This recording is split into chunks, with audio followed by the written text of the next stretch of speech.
सभी भक्तों को श्री शिवाय नमस्तुभ्याम हर हर महादेव। कल की कथा में गुरुजी ने एक पत्र पढ़ा जिसमें एक महिला ने बताया कि 6 साल से उनको संतान की प्राप्ति नहीं हो पा रही थी। सारे डॉक्टरों को दिखा चुकी थी, फिर भी उनको कोई फ़ायदा नहीं मिला। हर जगह पे जाके आ चुकी थी, फिर भी उनको कोई फ़ायदा नहीं मिला।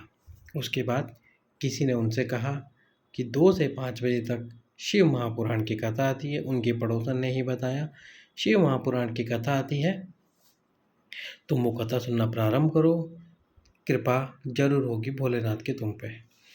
तो उन्होंने कथा सुनना प्रारंभ करा, साथ में 1 लोटा जल प्रतिदिन समर्पित करना शुरू करा। 1 लोटे जल का ही वर्णन उन्होंने बताया। उसके बाद में जैसे जैसे कथा सुनती गई, उन्हें 2 उपाय के बारे में जानकारी मिली। सबसे पहला उपाय पशुपतिनाथ जी का व्रत, जो कि 5 सोमवार का होता है। उन्होंने वो व्रत किया। 5 सोमवार का ये व्रत, किसी भी सोमवार से आप व्रत को प्रारंभ करें। सुबह जाएं, भगवान की पूजन अर्चना करें, जो थाली लेके गए हैं वही थाली वापस लेकर आ जाएं। शाम के समय 6 दीपक और साथ में मीठे का प्रसाद लेके जाएं। प्रसाद के 3 हिस्से करें। 6 में से 5 दीप मंदिर के अंदर प्रज्वलित कर दें और 1 दीप अपने साथ घर लेकर आए। घर में प्रवेश करने से पहले सीधे हाथ पर वो छठा दीप प्रज्वलित करें और जो 3 हिस्से थे प्रसाद के, उसमें से 1 हिस्सा आपको प्रसाद का लेकर आना है अपने साथ में। उसके बाद में जब खाना खाने बैठे, उसके पहले जो प्रसाद बना हुआ है, प्रसाद आप लेकर आए हैं मंदिर से, उस प्रसाद को खा लीजिए।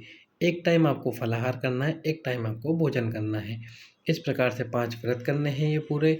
और जब 5वां और अंतिम व्रत हो तो कोई सी भी 108 वस्तु एक एक करके श्री शिवाय नमस्तुभ्यम बोल के बाबा के शिवलिंग पर समर्पित कर दीजिए। और साथ में 1 श्रीफल, 1 नारियल पर 7 बार मूली का धागा लपेट कर अपनी कामना बोलते हुए उस नारियल को भगवान के सम्मुख में रख दीजिए। साथ में थोड़ा सा सीधा आटा चावल दाल डाल दीजिए, रख दीजिए किसी थैली में। इस प्रकार से पशुपति व्रत का उन्होंने वर्णन सुना। साथ ही साथ में सफ़ेद आंकड़े की जड़ वाला उपाय, जो पति और पत्नी दोनों सफ़ेद आंकड़े की जड़ को लेकर आते हैं, तुमरुका जी के नाम से 21 बार उस जड़ को रजस्वला धर्म के 7वें दिन, पीरियड के 7वें दिन उस जड़ को 21 बार शिवलिंग पे से घुमाते हैं, तुमरुकेश्वर महादेव का नाम लेते हुए। और उसके बाद में उस जड़ को वहीं खड़े होकर शिवलिंग को देखते हुए जड़ को अपनी कमर में माताएं बहनें बांध लेती है, लाल कपड़े में, लाल धागे में। उसके बाद में 1 पीपल का पत्ता प्रतिदिन समर्पित करें। पीपल का पत्ता समर्पित करें अवधूतेश्वर महादेव के नाम से। और उस पीपल के पत्ते को गाय के दूध में उबालकर गाय का दूध पी लीजिए। पीपल के पत्ते को निकाल दीजिए किसी भी वृक्ष के नीचे। प्रतिदिन आपको ये पीपल के पत्ते वाला दूध पीना है। इस प्रकार से ये दोनों उपाय उन्होंने किए। वो गर्भवती भी हुई और गर्भवती होने के बाद डिलीवरी हुई। डिलीवरी होने के बाद 6 माह के अंदर अंदर ही उनके बेटे की मौत हो गई। उसके बाद में वो फिर से गर्भवती हुई और फिर से गर्भवती होने के बाद में उनको एक बेटी हुई।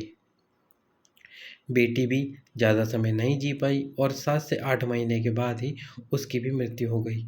बहुत ज़्यादा ही दुखी हो गई।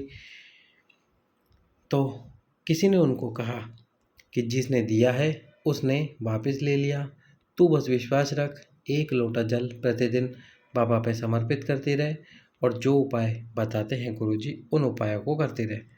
उसके बाद वह प्रतिदिन मंदिर जाती रही, 1 कलश जल भगवान शंकर के शिवलिंग पे समर्पित करती रही। साथ में भोलेनाथ के मंदिर में झाड़ू पोंछा करती रही, साफ सफाई करती रही। मंदिर में जो भी उनको कचरा दिखता वो उठा के फेंक देती और प्रतिदिन बाबा का श्रृंगार करती रही। जो जो सामग्री उनके पास में होती उस सामग्री से वो बाबा का श्रृंगार कर देती।